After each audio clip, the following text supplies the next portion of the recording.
So friends, ఈ mixie jar అనేది ఎక్కువ సౌండ్ అయితే వస్తుంది. అంతేకాకుండా చట్నీలో వాటర్ పోసినప్పుడు కింద నుంచి వాటర్ అయితే కారుతూ ఉన్నాయి. అంటే లైట్‌గా డ్రాప్స్ దిగుతా ఉన్నాయి. అట్లా దిగడం వల్ల ప్రాబ్లమ్ అండి.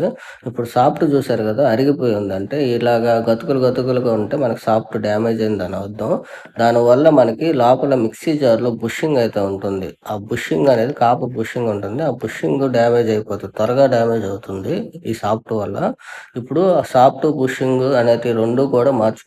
బుషింగ్‌లో చాలా కంపెనీస్ అయితే ఉంటాయండి. ఎంఎస్‌పి అని, సుఖం అని, కుమార్ అని చాలా రకాలైతే ఉంటాయి. మనకి ఎంఎస్‌పి అయితే కొద్దిగా లైఫ్ వస్తున్నాయి. అదే కాకుండా ఇటువంటి బుష్‌లు అనేది కొద్దిగా ఇంజిన్ ఆయిల్, కొత్త ఇంజిన్ ఆయిల్‌లో నానబెట్టుకోవడం వల్ల కొద్దిగా లైఫ్ వచ్చే అవకాశం ఉంటాయి. ఎందుకంటే మిక్సర్ గాని రైస్ మిల్‌లో తిరిగినప్పుడు బుషింగ్ అనేది హీట్ ఎక్కినప్పుడు కొద్దిగా ఆయిల్ రిలీజ్ చేస్తుంది. అప్పుడు సాఫ్ట్ అనేది స్మూత్‌గా తిరిగి మనకి ఎక్కువ లైఫ్ వచ్చే అవకాశం ఉంటుంది.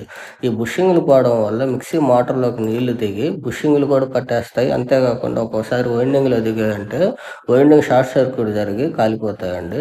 ఇప్పుడు చూసారు కదా! సాఫ్ట్ కూడా నేనైతే కొత్తదేశాను. సాఫ్ట్ మార్చినప్పుడు బుషింగ్ మార్చినప్పుడు సాఫ్ట్ ఖచ్చితంగా 2 మార్చుకోవడం వల్లే మనకు లైఫ్ అయితే ఎక్కువొస్తాయి.